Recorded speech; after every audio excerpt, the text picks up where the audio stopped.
मित्र हो, गेल्या तासाला आपण मृदा भूगोल या पेपरचं दुसरं युनिट अभ्यासत होतो. हे अभ्यासत असताना प्रामुख्यानं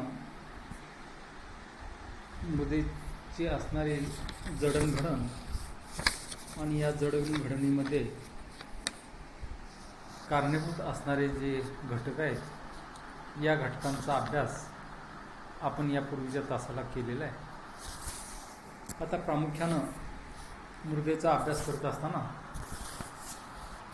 मृदेतील घटक कोणकोणते आहेत याचा ज्यावेळी आपण विचार करू त्यावेळी पाठीमागे मी तुम्हाला सांगितलं की यामध्ये अतिशय महत्त्वाचा जो घटक आहे तो म्हणजे पाणी. पाण्याला अनन्यसाधारण महत्त्व आहे. पाणी म्हणजेच जीवन असं आपण म्हणतो. आणि कृषीचा ज्यावेळी आपण विचार करू त्यावेळी पाण्याशिवाय शेती ही करता येत नाही. आपल्या भारतातील असणारी शेती ही मोठ्या प्रमाणात नैऋत्य मान्सूनवरती आधारित आहे. आणि या मान्सूनच्या माध्यमातून मिळणारं पाणी हे नद्यावाटे धरणांच्या माध्यमातून कॅनॉल आणि त्याचबरोबर भूजल पातळीतील पाण्याची वाढ झाल्यामुळं कृषीला किंवा शेतीला एक नवसंजीवनी मिळते. आणि म्हणून मृदेतील घटक अभ्यासत असताना पाण्याला अनन्यसाधारण महत्त्व आहे. पाण्याची केमिकल फॉर्मेशन H2O असं आहे. आणि हे असणारं पाणी यालाच आपण संमिश्र स्वरूपाचे एक रासायनिक द्रावण म्हणून ओळखतो. रसायनांचा संमिश्रक राजा कोण असेल तर ते म्हणजे पाणी आहे. मृदेच्या पाण्यात अनेक खनिजे आणि मूलद्रव्ये ही विरघळलेली असतात. वनस्पती जमिनीमध्ये असणारं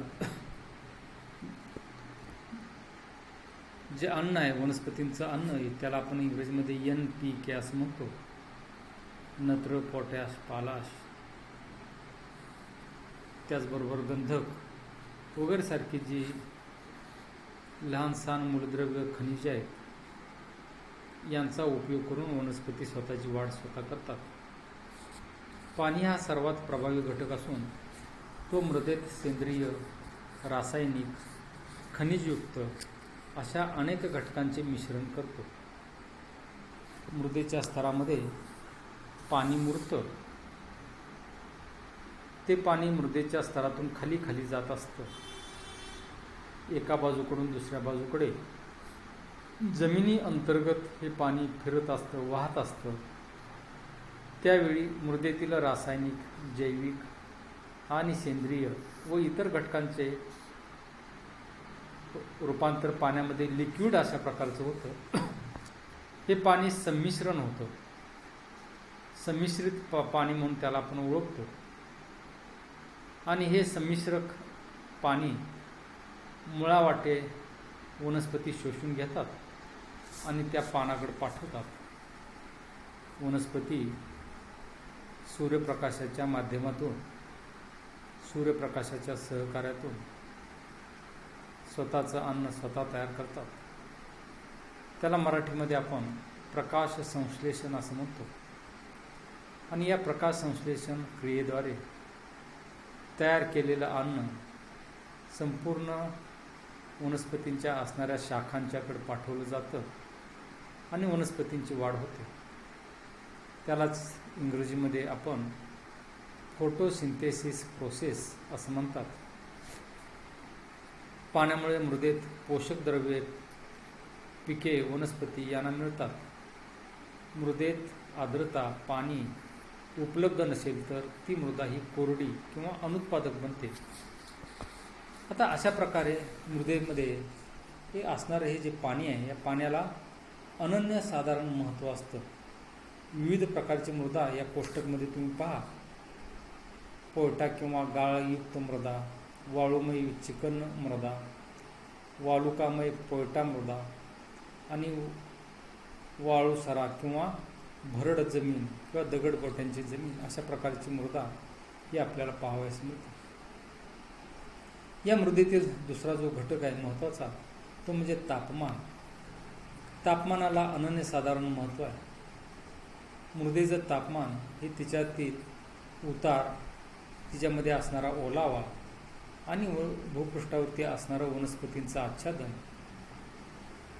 इत्यादी गोष्टीवरती अवलंबून असतो. मृदेचं मध्ये असणारं तापमान आणि या तापमानाचा ज्यावेळी आपण विचार करू त्यावेळी तापमानावरती परिणाम करणारे काही घटक हे आपल्याला अभ्यासावे लागतात. आणि हे अभ्यासत असताना प्रामुख्यानं कोणकोणते घटक या तापमानावरती नियंत्रण करतात किंवा प्रभाव पाडतात याचा ज्यावेळी आपण विचार करू त्यावेळी आता आपल्याला असं दिसतं की अनेक घटक हे मृदेवरती परिणाम करतात. ते असणारे घटक कोणते आहेत तर मी आता तुम्हाला सांगितलं की प्रामुख्यानं मृदेवरती परिणाम करणारे हे जे घटक आहेत या घटकांचा ज्यावेळी आपण विचार करू त्यावेळी आपल्याला असं दिसतं की कशा प्रकारचा भूपृष्ठ आहे.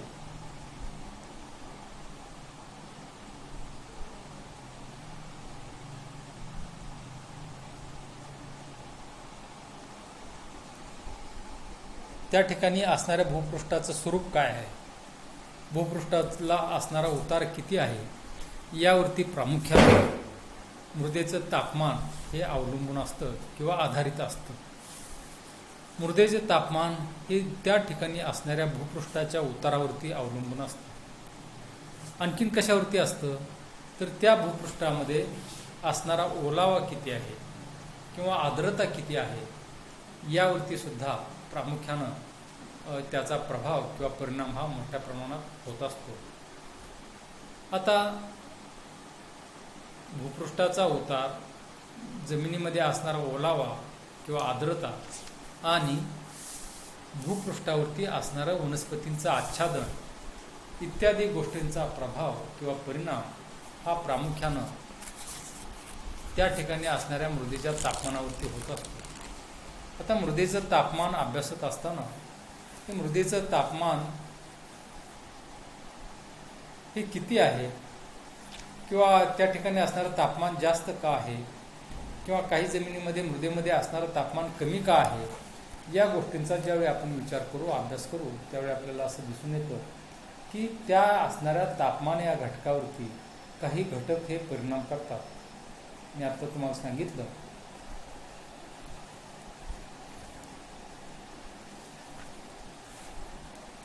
की भूपृष्ठाचा उतार कसा आहे, भूपृष्ठामध्ये असणारा आर्द्रता किंवा ओलाव्याचं प्रमाण किती आहे आणि त्या ठिकाणी असणाऱ्या जमिनीवरती वनस्पतींचं आच्छादन किती आहे इत्यादी गोष्टीवरती प्रामुख्यानं तापमान हा घटक अवलंबून असतो. ज्या मृदेमध्ये ओलावा जास्त असतो, ज्या मृदेत ओलावा असतो त्या मृदा कोरड्या मृदेपेक्षा थंड असतात. त्या मृदामधील तापमान कमी असते आणि जमिनीतील वनस्पती, पिके यांचे बीज रोजण्यासाठी व उगवण्यासाठी ते अत्यंत उपयुक्त असतं. दिवसा भूपृष्ठावर जमिनीचे वरच्या थरातील तापमान हे खालच्या थरातील मृदेच्या तापमानापेक्षा अधिक असतं. आता आपण सर्वसाधारणपणे मृदेशी संबंधित किंवा शेतीशी निगडीत असणारा हा एक आपला वर्ग आहे. भूपृष्ठ आणि या भूपृष्ठाचा जमिनीचा ज्यावेळी आपण विचार करू त्यावेळी आपल्याला असं दिसतं की प्रामुख्यानं जमीन ही उघडी असते. सूर्याची आलेली सूर्यकिरणं हे भूपृष्ठावरती पडतात आणि त्यामुळं सर्वप्रथम भूपृष्ठ हा तापतो आणि भूपृष्ठ ज्यावेळी तापतो त्यावेळी जमीन ही गरम होते, मृदा गरम होते. आणि या उलट भूपृष्ठातील जर चित्र आपण पाहिलं तर त्या मृदेच्या खाली इतकी तापमान किंवा इतकी उष्णता आपल्याला पाहावयास मिळत नाही. आणि म्हणून उष्णतेचा वापर करूनच वनस्पती स्वतःचा विकास करतात किंवा वाढही होत असते. आता तापमानाशिवाय प्राणी मात्र जगू शकत नाही. पाठीमाग पण तुम्हाला मी सांगितलं की तापमान हा अतिशय महत्त्वाचा घटक आहे. पृथ्वी आणि सूर्य यांच्यामध्ये असणारं जे अंतर आहे हे इतकं विशिष्ट अंतर जर नसतं तर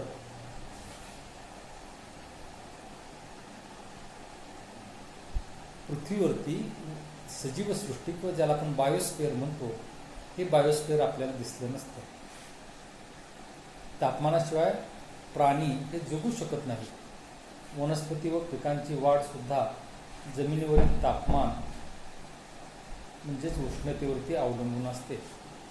त्याप्रमाणे मृदेत होणाऱ्या रासायनिक क्रियेस तापमान, उष्णतेची आवश्यकता असते. या उष्णतेमुळेच मृदेतील सेंद्रिय भाग कुजतो आणि काळ्या रंगाच्या जमिनी जास्त तापतात किंवा गरम होतात आणि पांढऱ्या रंगाचा मृदा असणाऱ्या ज्या जमिनी आहेत त्या उष्णता ग्रहण फारसं करत नाहीत. याचं मुख्य कारण असं की पांढरा रंग काय करतो तर उष्णतेचं किंवा सूर्यकिरणांचं परावर्तन करतो, रिफ्लेक्शन करतो आणि काळ्या जमिनी ज्या आहेत किंवा काळ्या रंगाची मृदा ज्या ज्या ठिकाणी आहे त्या ठिकाणी काळा रंग काय केला जातो, ऑब्झर्व केला जातो, रिफ्लेक्शन फारसं होत नाही आणि म्हणून त्या ठिकाणी मृदा ही काळ्या जमिनीची मृदा ही मृदेमध्ये तापमानाचं प्रमाण जास्त असतं आणि चकचकीत भूपृष्ठ असेल किंवा पांढऱ्या अशा प्रकारच्या रंगाची मृदा असेल तर त्या ठिकाणी ह्याचं प्रमाण, उष्णतेचं प्रमाण काय असतं, नेहमीच कमी असलेलं आपल्याला दिसून येतं. अशा प्रकारे तापमान हा घटक अतिशय महत्त्वाचा घटक म्हणून आपण पाहतो. की मृदेतील घटक अभ्यासत असताना यापूर्वी आपण पाणी हा घटक अभ्यासला. पाण्याला जसं अनन्यसाधारण महत्त्व आहे तसंच महत्त्व हे तापमान या घटकाला सुद्धा असलेलं आपल्याला दिसून येतं.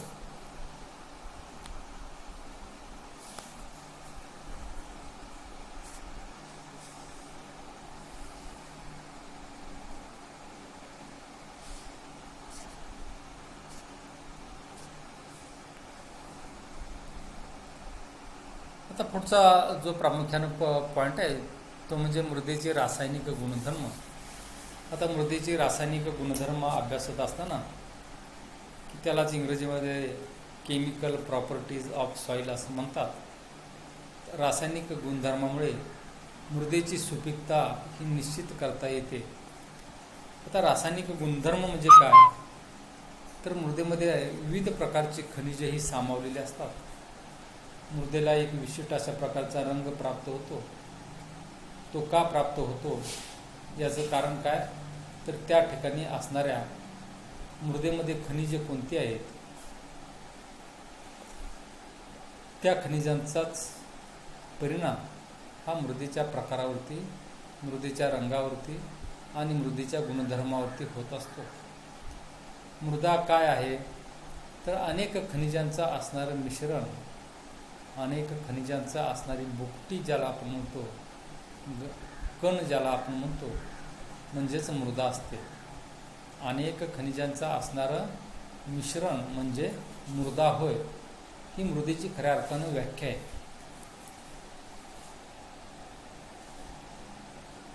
आता मृदेच्या असणाऱ्या रासायनिक गुणधर्मांचा अभ्यास करत असताना रासायनिक गुणधर्मामुळे मृदेची सुपीकता ही निश्चित करता येते. हे गुणधर्म योग्य प्रमाणात असले पाहिजेत. मृदेमध्ये रासायनिक असणारे जे गुणधर्म आहेत किंवा रासायनिक घटक जे आहेत त्यांचं प्रमाण जर कमी अधिक प्रमाणात असेल तर प्रामुख्यानं त्या ठिकाणी असणाऱ्या मृदेवरील पीक पद्धतीस, मृदेवरती असणाऱ्या वनस्पतींच्या प्रमाणावरती त्याचा मोठ्या प्रमाणात परिणाम झालेला आपल्याला दिसून येतो. आणि म्हणून मृदेतील या रासायनिक घटकांचे पाण्यामार्फत आतल्या आत इतरत्र वहन, संमिश्रण केले जाते. ज्यावेळी मृदेतील घटक अभ्यासत असताना पाणी हा घटक आपण अभ्यासलेला होता. पाणी काय आहे तर पाणी हे एक रासायनिक द्रावण आहे असं मी तुम्हाला सांगितलेलं होतं. पाणी हे रासायनिक द्रावण आहे आणि रसायनांचा संमिश्रक एक प्रमुख घटक म्हणून पाण्याला ओळखलं जातं. पाण्यालाच आपण जीवन असं म्हणतो.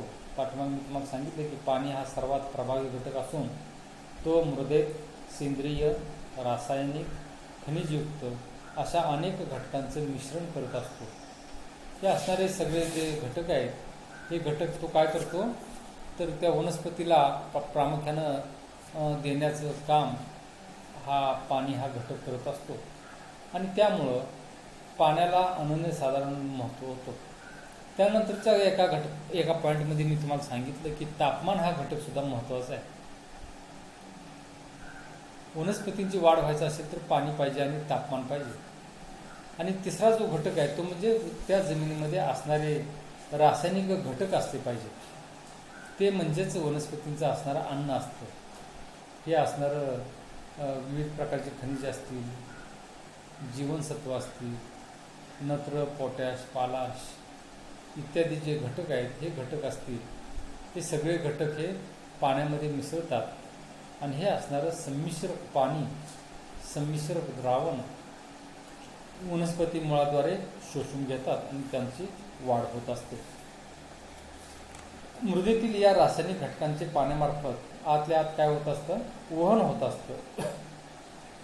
आता यामध्ये काय असतं तर सिलिकॉन, कॅल्शियम, मॅग्नेशियम, पालाश, लोह, सोडियम, अल्युमिनियम ही मृदेतील मुख्य रासायनिक संयुग आहेत. मृदेमध्ये विविध प्रकारची जी रासायनिक संयुग पाहावयास मिळतात त्यामध्ये कोणती आहेत तर सिलिकॉन, कॅल्शियम, मॅग्नेशियम, पालाश, लोह, सोडियम, अल्युमिनियम ही मृदेतील मुख्य रासायनिक संयुग आहेत. त्याचबरोबर आणखीन काय काय असतं तर मॅंगनीज, खनिजे कोणते आहेत बघा, मॅंगनीज, तांबे, झिंक, बोरॉन, कॉपर, कोबाल्ट, त्यानंतर फ्लोरीन, आयोडीन, मॉलिब्डेनम इत्यादी रासायनिक संयुग ही मृदेमध्ये कमी प्रमाणात असतात, कमी अधिक प्रमाणात असतात. त्या ठिकाणी असणारी मृदा ही कशापासून तयार झालेली आहे, त्या मृदेमध्ये कोणकोणते रासायनिक घटक आहेत, हे कशावरती आधारित असतं तर ते प्रामुख्यानं त्या ठिकाणी असणारं खनिज कोणतं आहे किंवा त्या ठिकाणी जो खडक होता, मुख्य खडक ज्याला आपण जनक खडक असं म्हणतो, हा जनक खडक कोणत्या खनिजापासून तयार झालेला होता, तीच खनिज ही प्रामुख्यानं त्या मातीमध्ये तिथं तयार झालेल्या मृदेमध्ये आपल्याला पाहावयास मिळतात. आणि म्हणून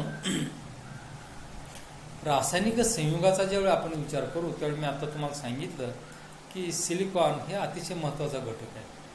सिलिकॉन असेल, त्यानंतर कॅल्शियम असेल, मॅग्नेशियम असेल, पालाश म्हणजे काय तर मातीवरती मृत प्राणी असतील, पशु पक्षी यांचं शरीर हे मृदेमध्ये मिसळतं त्या कुजल्यानंतर. त्यानंतर वेगवेगळ्या प्रकारचा पालापाचोळा असतो, वृक्षाची झाडांचे असणारे पार्ट्स असतात, फांद्या पानं असतील, ही जमिनीवरती पडतात आणि ती काय होतात कुजतात.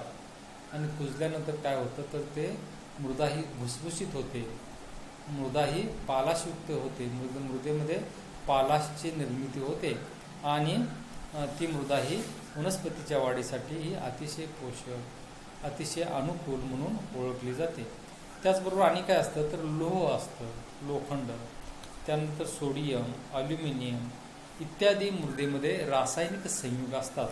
आणि मगाशी मी तुम्हाला सांगितलं की त्याचबरोबर इतर काही रासायनिक संयुग आहेत ते कमी प्रमाणात असतात. त्यामध्ये कोणते आहेत तर मॅंगनीज असेल, त्यानंतर तांबे, त्यानंतर झिंक, त्याचबरोबर बोरॉन, कॉपर, कोबाल्ट, फ्लोरीन, त्यानंतर आयोडीन इत्यादी संयुग ही रासायनिक संयुग कमी प्रमाणात या मृदेमध्ये संचयित झालेली किंवा साठलेली सुद्धा आपल्याला पाहावयास मिळतात.